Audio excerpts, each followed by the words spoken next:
घर पे चूल्हा रखा हुआ था, बरसात की वजह से देखिए कितना ख़राब हो गया था, टूटता जा रहा था और मिट्टी नहीं ला पा रही थी क्योंकि यहाँ पे मिट्टी अच्छी सी नहीं मिल पाती है।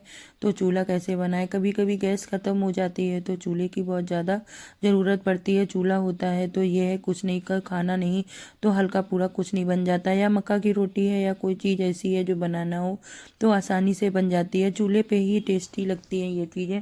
मैं घी वगैरह बनाऊँ तो भी चूल्हे का ही प्रयोग मैं करती हूँ।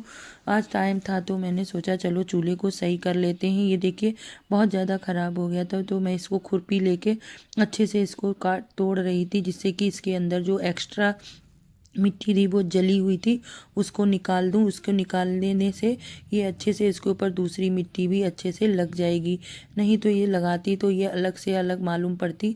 तो देखिए इस तरह से मैंने इसकी सारी मिट्टी चारों तरफ से एक्स्ट्रा जली हुई मिट्टी निकाल रही थी। तब तक देख भाभी बोल रही थी कि देखो ये आप इसे तोड़े डाल रही हो। मैंने कहा तोड़ नहीं रही हूँ भाभी, इसको सही करना है ना, इसीलिए आज टाइम भी है, थोड़ी धूप है तो सही हो जाएगा, नहीं तो ये डला रहेगा देखने में भी ख़राब लगता है। और कभी कभी गैस नहीं भर पाती है तो उसमें भी काम रहता है।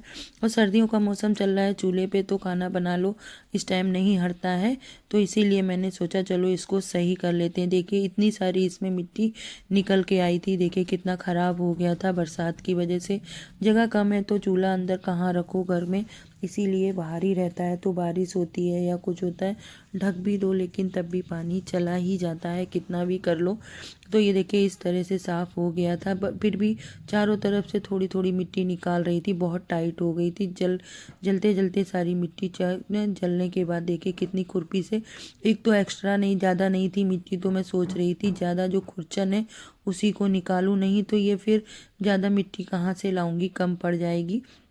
मेरे पास थोड़ी ही मिट्टी थी देखिए।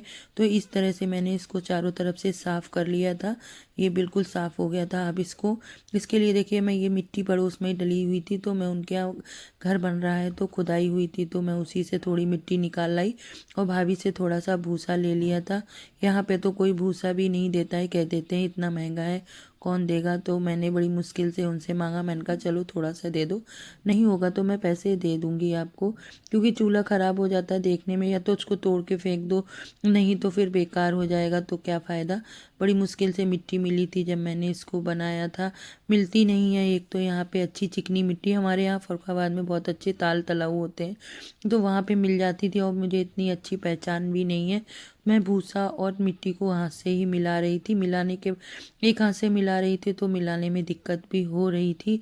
इस तरह से देखिए अच्छे से मिल रही थी। 2 दिन पहले ही मैंने मिट्टी को भिगो दिया था और चूल्हे पे पानी भी डाल दिया था। तब देखिए इस तरह से मैं चारों तरफ मिट्टी ही लगा रही हूँ।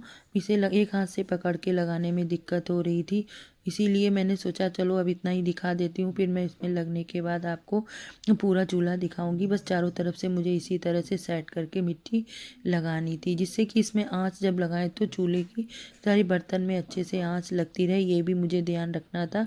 पतली पतली मिट्टी लगाना था, मोटा हो गया था तो इसीलिए थोड़ी सी मिट्टी खुजेची है तो उसमें ऐसा एक्स्ट्रा हो जा रहा था।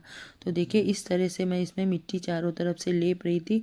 लेपने के बाद देखिए जब मिट्टी अच्छे से लग गई तो देखिए कितना सुंदर चूल्हा लग रहा था।